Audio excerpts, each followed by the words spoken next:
रुन्टीगढी गाउँपालिका वडा नम्बर 9 यो होलेरी स्थित रहेको शहीद स्मारिकानिर स्मारिकालाई अझै इतिहास झल्काउने गरी यहाँ चाहिँ विभिन्न मूर्तिकलाहरूको निर्माण हुँदैछ र यहाँ पहिले 10 वर्षे जनयुद्धको सुरुवाती चरणमा सबैभन्दा पहिले आक्रमण भएको चाहिँ रोल्पा जिल्लाको ठाउँलाई चिनिन्छ र यहाँ पहिले प्रहरी चौकी थियो र त्यही प्रहरी चौकी आक्रमणपछि नै देशभर तत्कालीन 10 वर्षे जनयुद्धको सुरु भएको थियो र उहाँहरू हुनुहुन्छ एकदमै यो मूर्तिकलालाई चाहिँ धेरै नै राम्रो बनाउन सक्ने क्षमताशील चाहिँ युवाहरू।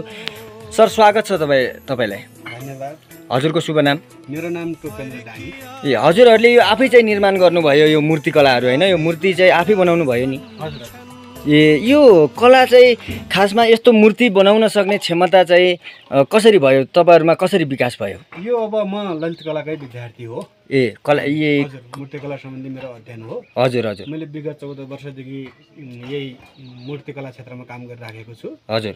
र म अब यो मूर्तिकला सँगसँगै अब विभिन्न कलात्मक सामग्रीहरू निर्माण गर्ने सवालमा र ललित कला प्रदर्शनीका 2वटा पुरस्कार पनि जितिसकेको हुनाले। हजुर। हजुरको चाहिँ ठेगाना?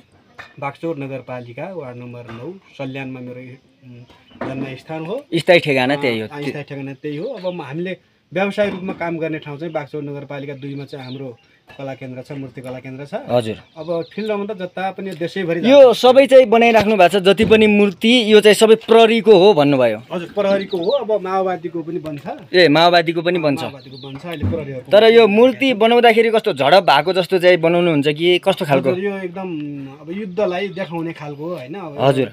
तपाईले यस ठाउँको बारेमा त एकदम राम्रोसँग थाहा छ, यहाँको इतिहासको बारेमा? अब यसको इतिहासको बारेमा हामीलाई जानकारी छैन। अब उहाँहरु यहाँको पालिका प्रमुखज्यूहरु यहाँको अझ तपाईहरुले पुराना इतिहास यहाँ चाहिँ राम्रोसँग निहालेर बुझ्नुभयो, यहाँको विस्तृत रूपमा बुझ्नुभयो भने तपाईहरुले पनि यो मूर्तिकला बनाउनलाई सहज हुन्थ्यो नि त हैन? त्यस्तै खालको त्यस्तै आधारका तपाईहरुले आफ्नो क्षमताले भ्याए अनुसारका चाहिँ बनाउन सक्नुहुन्थ्यो। यो भन्दा चाहिँ अगाडि यस्ता मूर्तिहरु पनि बनाएको अनुभव धेरै छन् तपाईहरु? हजुर, बनाए। हामी त हाम्रो कामै यही हो। कामै यही हो हैन? ए अनि यो चाहिँ बनाउँदै गर्नु भएको छ। अनि हजुरको शुभ नाम सर? नमस्ते, मेरो नाम दीपक डाङ्गी हो। ए हजुरले यो मूर्ति बनाउन लागेको कति भयो अनुभव सर? म त अङ्कलसँग सिकिरहेको छु। हजुर। 2-3 वर्ष जति भयो। ए 2-3 वर्ष जति भयो हैन?